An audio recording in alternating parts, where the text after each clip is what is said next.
Hello, स्वागत आहे सगळ्यांचं पुन्हा एका मिनी ब्लॉगमध्ये. कारण लाँग व्हिडिओ एडिट करायला सध्या तरी वेळ भेटत नाही आहे, पण लवकरच आपले लाँग व्हिडिओ येतील. आणि या घरातल्या कामांचं काय करावं हाच मला खूप मोठा प्रश्न पडतो. जोपर्यंत आवरायला कळत नाही तोपर्यंत कामच नाही किंवा फारशी घाण झालेली नाही असं वाटतं.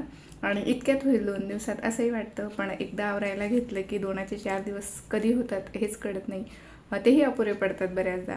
काढल्यावर घाणही दिसते आणि काय काय आवरू असंही होतं. मी दरवर्षी ठरवते ह्या दिवाळीला बाई लावून 2 दिवसात घर आवरेल म्हणून, पण ऐनवेळेला माझ्यातली टिपिकल बाई जागी होते आणि एवढी काही घाण नाही आहे. दर महिन्याला तर आपण वरवरचं आवरतच असतो, तर हे एवढं तर आपण एकटीने आवरूच शकतो असं म्हणून मी आवरायला घेते. आणि आवरताना दिवसभर काही वाटत नाही, पण संध्याकाळी जी काही वाट लागते हे माझ्यासोबत नाही, प्रत्येक गृहिणींसोबत होतं. खूप थकवा येतो, पण असो पुढच्या वर्षी मी नक्की आता कोणाची तरी मदत घेईल. आता झालं आहे माझं आवरून. मला म्हणजे आवरायला एवढं फारसं काही वाटत नाही, पण घरात माझं पार्लरही असल्यामुळे आणि आता दिवाळी जवळ येते, तर मध्येच कोणीतरी क्लायंट वगैरे आलं की ती जी काही लिंक लागलेली असते कामाची ती तुटते आपली आणि परत मग करावं असं वाटत नाही. ह्याच्या काही मूर्त्या आणि हे फ्लॉवर पॉट आणि हे फोटोज वगैरे जे दिसतंय तुम्हाला, तर मी हे कपड्यांचं जे लिक्विड असतं आपलं त्याचं पाणी बनवलं होतं आणि त्याच्याने आधी धुवून घेतलं आहे. मग त्यानंतर आता स्वच्छ पाण्याने धुवून घेते.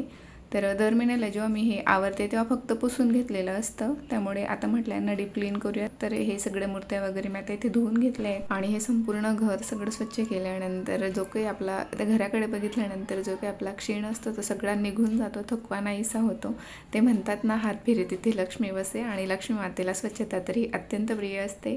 त्यासाठीच आपण तिच्या स्वागतासाठी लक्ष्मीपूजनाच्या आधी दर दिवाळीला ही घरातली आवरावर करत असतो.